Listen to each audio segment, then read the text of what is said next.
El baile de la boda es una de las obras más conocidas de Ricardo II, uno de los ejemplos más destacados de la pintura regionalista. Pero es mucho más. Es una verdadera obra de vida, en la que el autor trabajó durante varias décadas y de la que hizo distintas versiones. La de mayor tamaño preside esta exposición que repasa la trayectoria del pintor y la historia de cómo se fraguó esta pintura ambientada en Sejas de Aliste. Los objetivos que teníamos con esta exposición son dos principalmente. Por un lado, queríamos reivindicar la figura de Ricardo II como un pintor que no solamente se quedó en Zamora atascado en un mundo idealizado en la pintura regionalista, sino que es un pintor con una amplia formación, una formación clásica, con los mejores profesores en San Fernando, la Academia de Bellas Artes de San Fernando de Madrid, con Sorolla, con Zuluaga, con Romero de Torres, o sea, un gran pintor que tiene un montón de becas y premios en su etapa de formación. Sobre todo dar a conocer esa primera formación tan desconocida para el gran público en Zamora. Posteriormente, hablar de la traída de la Escuela de Cerámica a la Aliste, primero en Sejas en el año 28 y después en Carvajales de Alba en el año 30, y finalmente el otro gran objetivo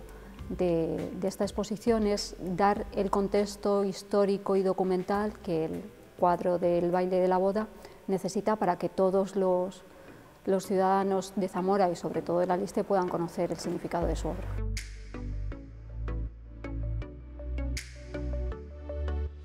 Arrancamos la exposición con esos primeros años de formación del pintor en Madrid, en la Escuela de San Fernando, y vamos viendo su evolución a través sobre todo del dibujo, del estudio del arte clásico, sobre todo los desnudos. Aunque aquí no lo veamos en esta exposición, Ricardo II es un gran pintor de desnudos, con una formación muy académica, muy clásica. Tendrá la oportunidad en el año 33 de viajar a Italia, becado en Florencia, y estudiar a los clásicos, pero antes él tiene una etapa de formación muy interesante basada en las becas de verano que se otorgan a los pintores desde San Fernando, principalmente se llaman las residencias artísticas, destacando sobre todo la residencia en el Paular, en Segovia, en la Cartuja del Paular, donde van a estudiar sobre todo paisaje, y las becas de Granada, donde volveremos a incidir en el tema del paisaje y sobre todo en la incipiente pintura regionalista que Ricardo realizará durante toda su vida. De este periodo pues podemos destacar dos de los cuadros que hemos traído a la exposición, cedidos por coleccionistas particulares a los cuales le queremos agradecer todas las facilidades que nos han dado para traer los cuadros, como son la plaza de Guéjar Sierra, que es un pueblo granadino, en la que vemos una riqueza de colores impresionante, destacan los granates, los rojos, los salmones, unos cielos muy trabajados, y un retrato de un joven montado sobre un burro, el jilguero, en el que también esa pintura regionalista empieza a destacar en su formación. Paralelamente a estas obras en Granada, Ricardo pintará un cuadro titulado Josefica, que le supondrá en el año 26 la tercera medalla de Bellas Artes. Es un cuadro muy importante que está depositado en el Museo del Prado. Nos hubiera gustado traerlo, no ha sido posible, pero ahí vemos cómo este pintor,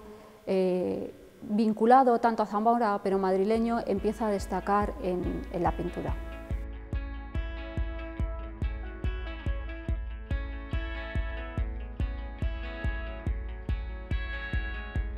En alguno de estos paneles podemos ver fotografías muy interesantes de esta primera etapa de formación de Ricardo, y en ellas destacamos pues algunos de sus compañeros. En esta fotografía podemos ver que aquí se encuentra Dalí, que fue compañero algunos cursos académicos en la Escuela de San Fernando con Ricardo, hasta que fue expulsado. Llegó hasta ese punto su indisciplina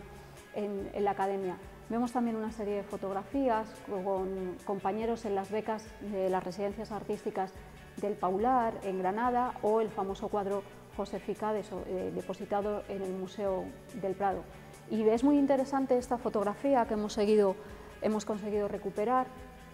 del año 29,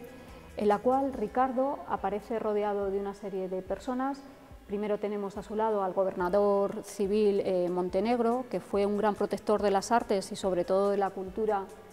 y las artes del espectáculo, productor de cine, de teatro, es un personaje muy interesante. Y a su lado el pintor Bueno Echevarría, un pintor andaluz que también en esos años Ricardo consiguió traer a Zamora. Y las obras que vemos al fondo son los cuadros que la Diputación de Zamora adquirió para llevarlos a la Exposición Universal de Sevilla del año 29. O sea, tenemos un documento de primera mano en esa exposición celebrada aquí en el Círculo de Recreo de Zamora, en la cual se exponen los cuadros y que posteriormente van a ir a representar a la provincia.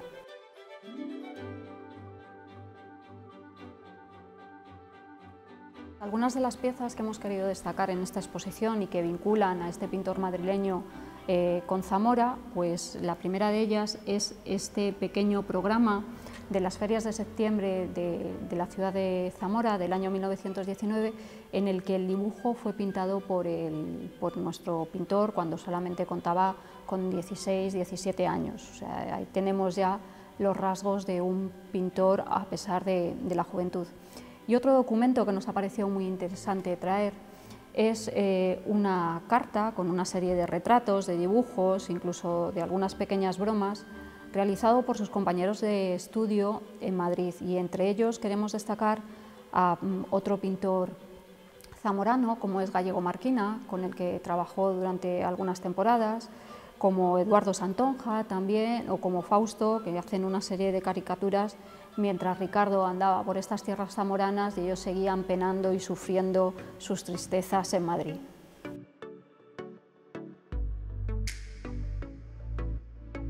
En esta vitrina hemos querido volver a incidir o destacar estos vínculos que tiene con las personalidades del momento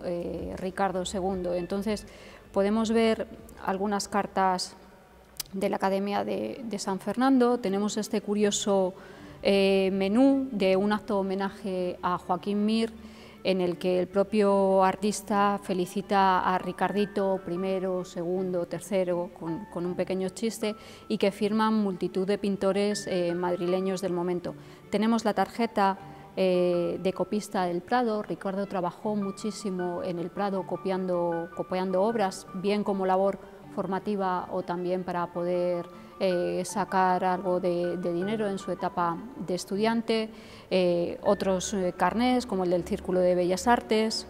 o el carné del Museo de Arte Moderno, o sea, lo cual nos indica que este pintor está muy bien relacionado con los artistas madrileños del momento.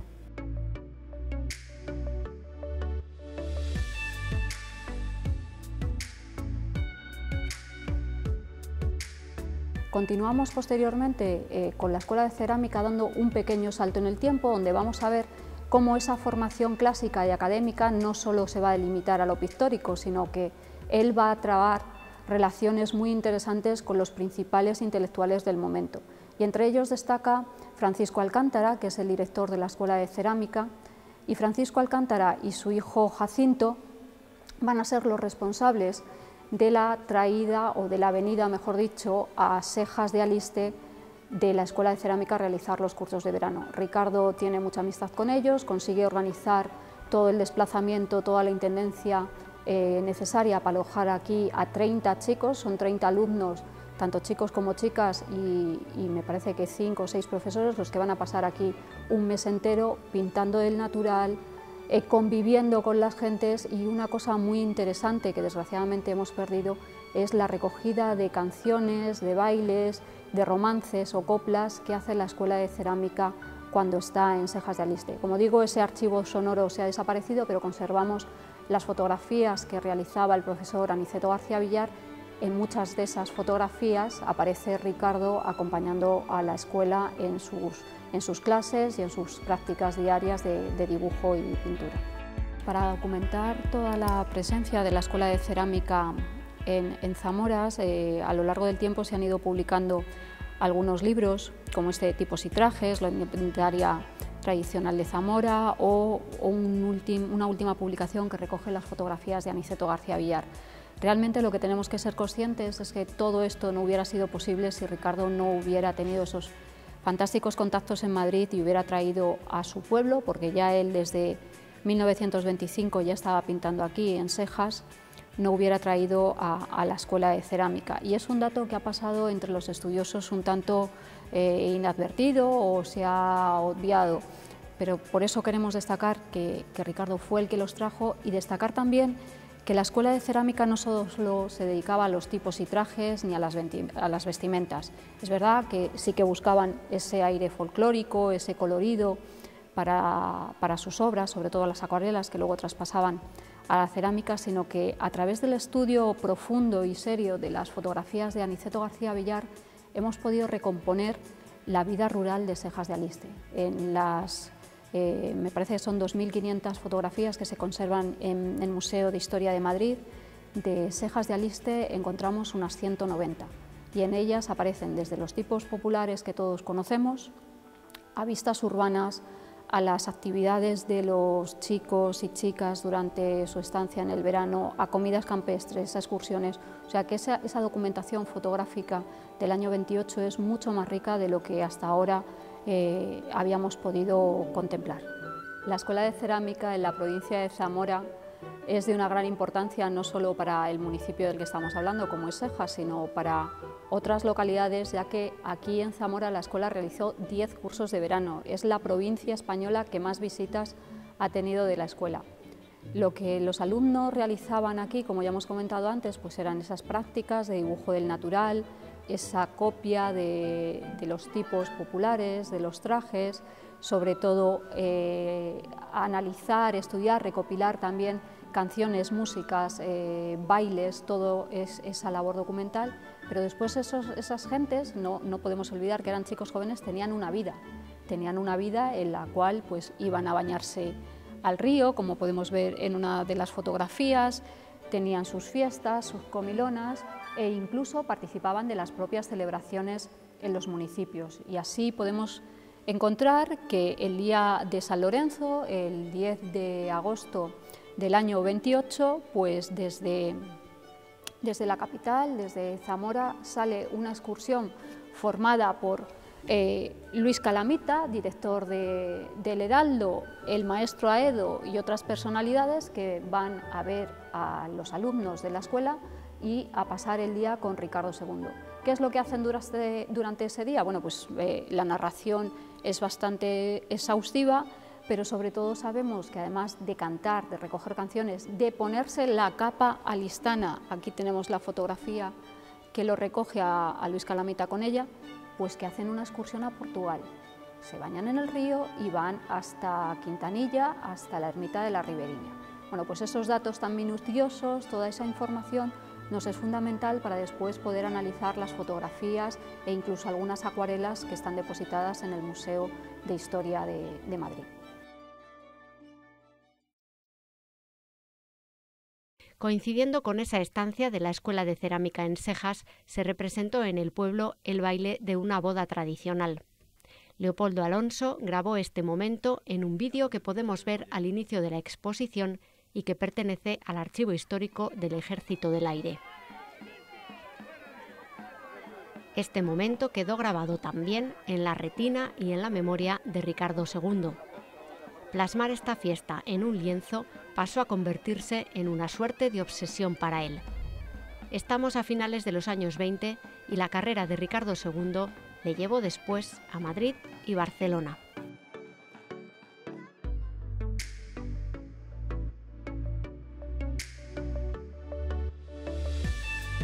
En este apartado de la exposición ya hemos dado un salto en el tiempo y tenemos a Ricardo después de una larga etapa en Barcelona y en otros sitios como profesor de instituto. Pues encontramos que Ricardo en el año 46 retorna a Sejas con un propósito, y es que ese audiovisual que hemos visto al principio de la muestra, esa idea de pintar un cuadro grande con múltiples escenas sobre una boda alistana, pues empieza a fraguarse.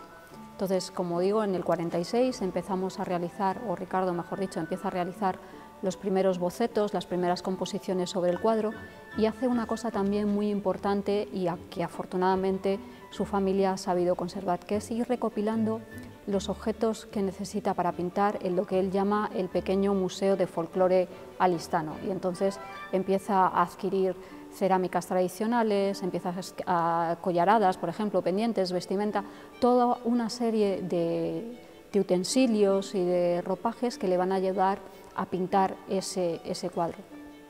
¿Cuáles son las dificultades que Ricardo encuentra al empezar a pintar? Pues principalmente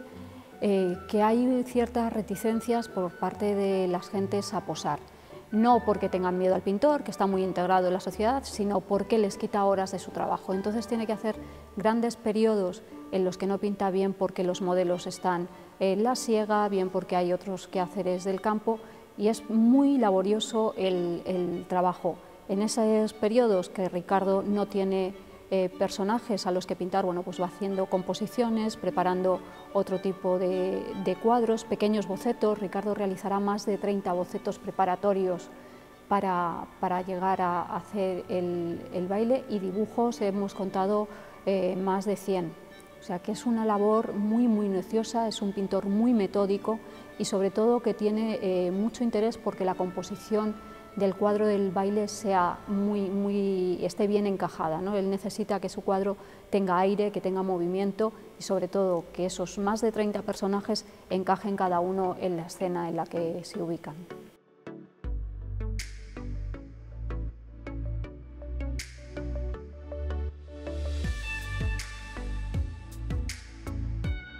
Para complementar ese gran salto en el tiempo que hemos dado desde que la Escuela de Cerámica en el año 28 está en Sejas de Aliste y las primeras imágenes o bocetos, mejor dicho, del cuadro de los años 40 que pinta Ricardo, hemos querido traer esta vitrina con dibujos de los años 20 y 30 que Ricardo pinta sobre todo cuando está en Barcelona. En ellos vemos que son unos dibujos de línea, una línea muy precisa, muy exquisita y que están vinculados a toda esa corriente de los años 20, incluso podríamos ver algunos rostros que nos recuerdan al modernismo, incluso al charleston, el novecentismo. O sea, cómo Ricardo es un pintor que ha pasado de una formación clásica a una formación más vinculada con su época para posteriormente abrazar el regionalismo.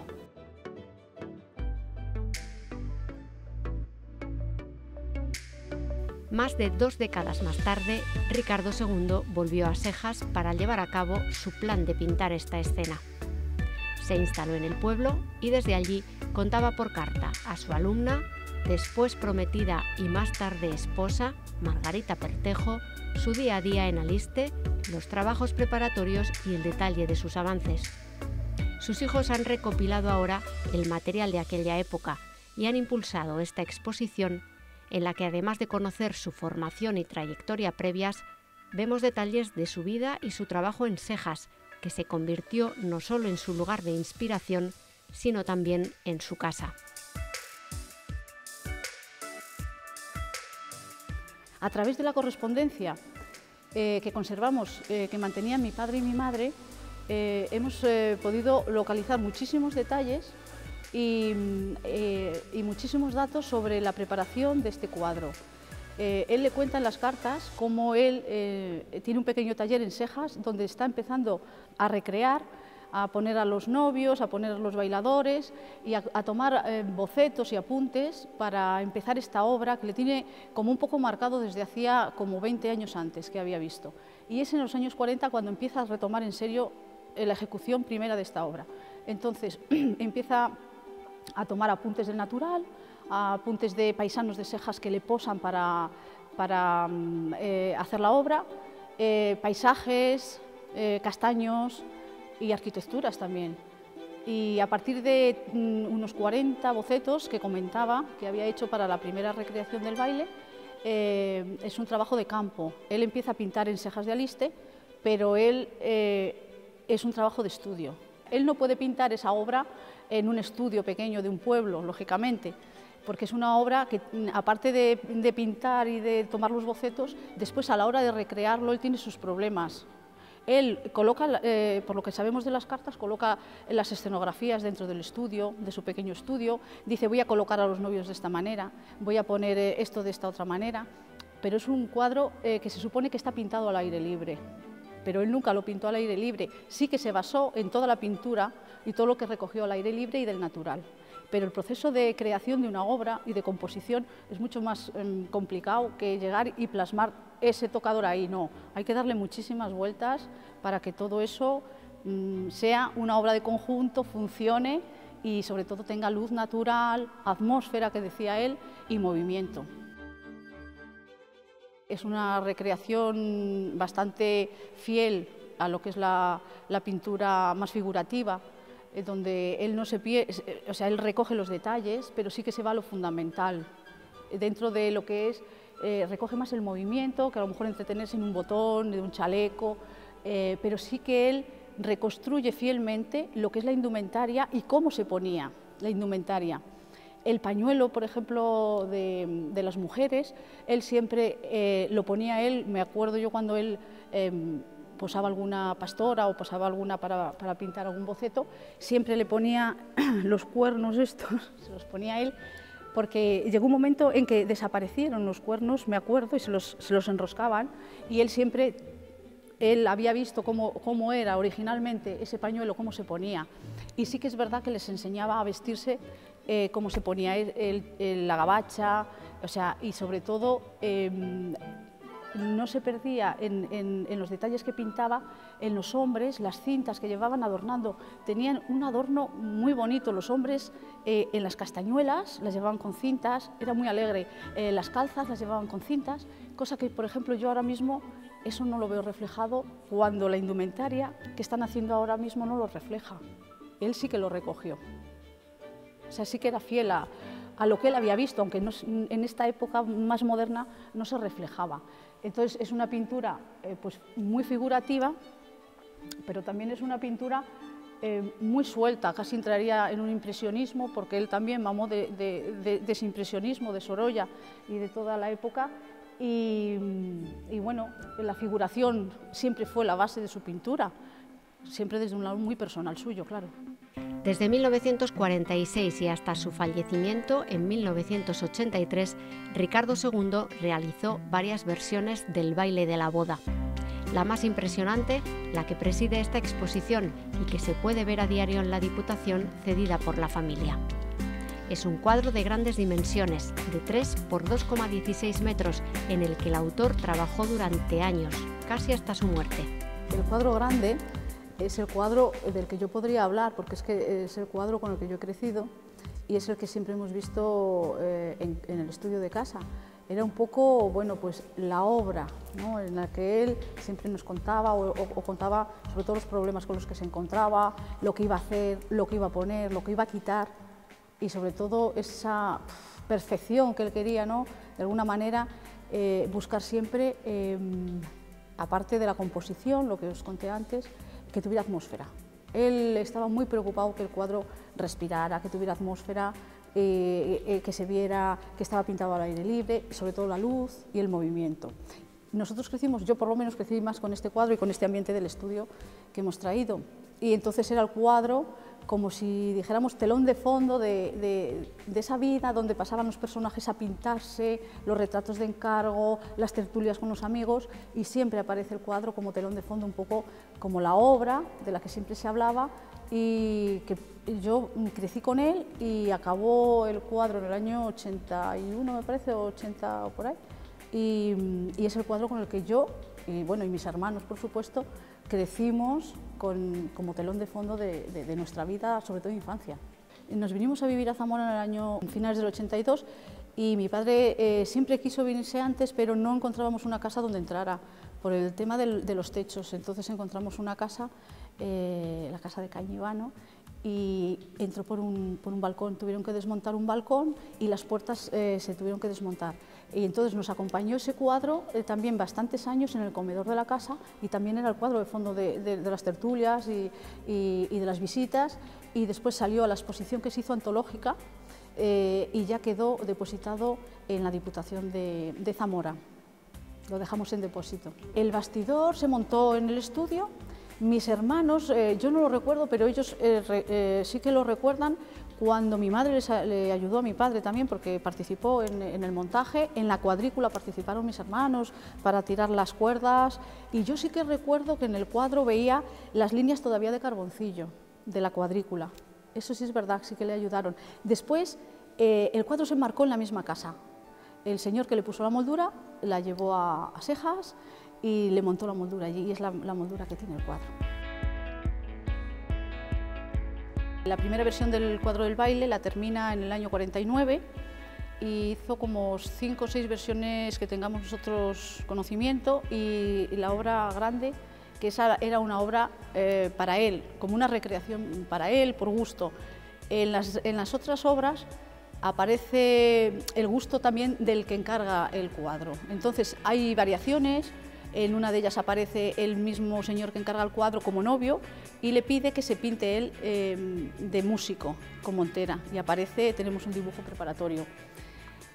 Aquí tenemos la primera versión que creemos, que es del año 46, que conocemos, puede haber alguna más, es de un coleccionista particular,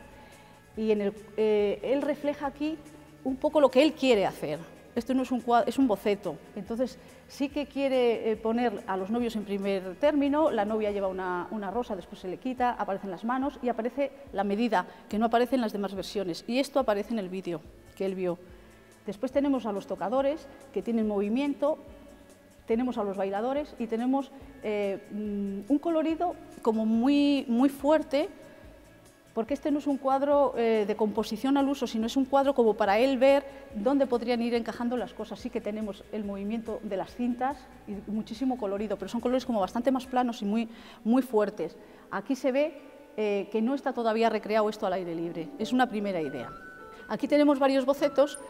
donde él siempre recogía del natural lo que eran el tema de las gallinas, las plantas, los árboles y estas balconadas, que son después pasadas a la primera obra y sí que aparecen en las obras posteriores. Él siempre se basaba en hacer el boceto primero, quitar y poner, siempre estaba quitando y poniendo a ver qué componía y qué no componía, era lo que más le obsesionaba. Entonces, estas plantas son del año 79, esto es para la última versión del baile. En cambio, aquí tenemos obras del año 46, que sería para la primera, y hay bastantes diferencias desde el primer cuadro, que acaba en el año 49 y que vende en Madrid, con otras obras posteriores que aparecen en fotografía, donde aparece el novio pintado, que es el dueño o sea, el que encarga el cuadro, y aparecen varias variaciones. En esta, por ejemplo, no tenemos la montera, que después, con el tiempo, va a poner encima de la capa. Este cuadro es el que le describe a mi madre cuando empieza. Este cuadro se vendió en Madrid. Todas las versiones son parecidas, pero ninguna igual. Incluso en las más semejantes hay detalles que las distinguen. Este es de 1949. Parece una copia exacta del más grande, pero... Aquí hay una planta que aquí no existe, la montera, el plato es distinto, la rosca parece media, sobre todo la zona esa de aquí, la balconada tiene el paño, que se llama el paño de pulir, y en este no aparece y después lo pone en el grande. Era un cuadro como muy abierto, ¿no? Como que podía tener variaciones, no era un cuadro cerrado. Aquí tenemos un boceto que sí que habla de estos bocetos que está haciendo para el baile, y entonces tenía grupos de bailadores, de tocadores, de 2, de 3, la cabeza de una niña que es de mi edad, que le pintó cuando yo era pequeña también, y esta aparece en el cuadro grande. Y aquí tenemos lo que os decía, un boceto de su cabeza para ponerse en el cuadro que le pidió este señor, que se quiso poner él de novio y que se pusiera él, porque tenía mucha amistad, quería que apareciera en la obra, se puso de tocador. Y aquí tenemos otra versión muy posterior, basada en esta obra y con muchísimas más diferencias que todas las demás, porque esto es un cuadro abocetado. Esto no es un cuadro terminado al uso, querían hacer, le pidió una obra muy suelta y muy abocetada, de pincelada muy grande, y sin acabar, o sea, se ve perfectamente que es otra versión del cuadro, donde también aparece, como veis, las arquitecturas bueno, son parecidas, pero aquí se le mete pues otro tipo de entonación, de polvo, ¿no?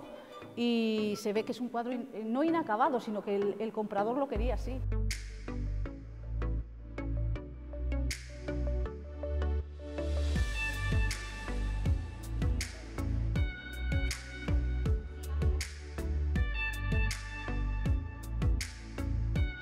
La parte más personal de la exposición hemos querido traer un poquito de lo que él conservaba en el estudio, que lo tenemos bastante bien conservado la familia, y en esta foto se puede apreciar a él ya de mayor trabajando en el estudio de Sejas. Aquí también hemos querido traer bueno, pues una silla alistana,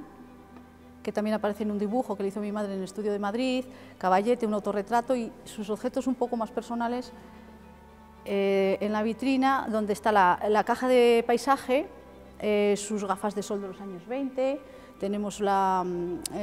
paleta, pinceles, tal, y la foto de la boda, donde él hizo la cuadrícula para pasar al cuadro grande. Entonces, bueno, son unos objetos bastante personales, su reloj, su carpeta de dibujo, y bueno, nos ha parecido bonito traerlo también a la exposición. Este pequeño rincón es un homenaje a las gentes de Sejas, a la gente que pintó mi padre, y después un homenaje también, bueno, pues a la gente que seguimos yendo a pintar en verano, un poco siguiendo la tradición desde el año 28, que fue la escuela de cerámica, todos los años que pasó allí mi padre, y la gente que seguimos yendo en verano a pintar, al aire libre. Son personajes que aparecen algunos en el cuadro. Tenemos a Delphi, que es la niña que lleva las copas, tenemos a Agustín, que es el último tocador que pintó, y después estos son personajes como este retrato, bueno, esta pastora que tenía 6 años, y esta es ahora, actualmente, la señora. Todos estos modelos viven ahora mismo, o sea, unos están en el pueblo, otros no, y hemos querido sacarlos un poco, ¿no? La foto de donde fueron pintados y el estado actual de ellos, que hay que darle las gracias también porque siempre han participado mucho en las obras de mi padre, o sea, ha sido gente que se ha dejado pintar. En el centenario del nacimiento de mi padre,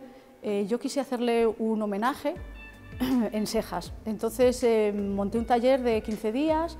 fueron 17 personas de distintos puntos, y hicimos pues, un poco una recreación de lo que él vivió en esa época. Yo les explicaba los molinos, los corrales, las arquitecturas, hicimos reconstrucciones, hicimos intervenciones en la naturaleza y pintamos al aire libre.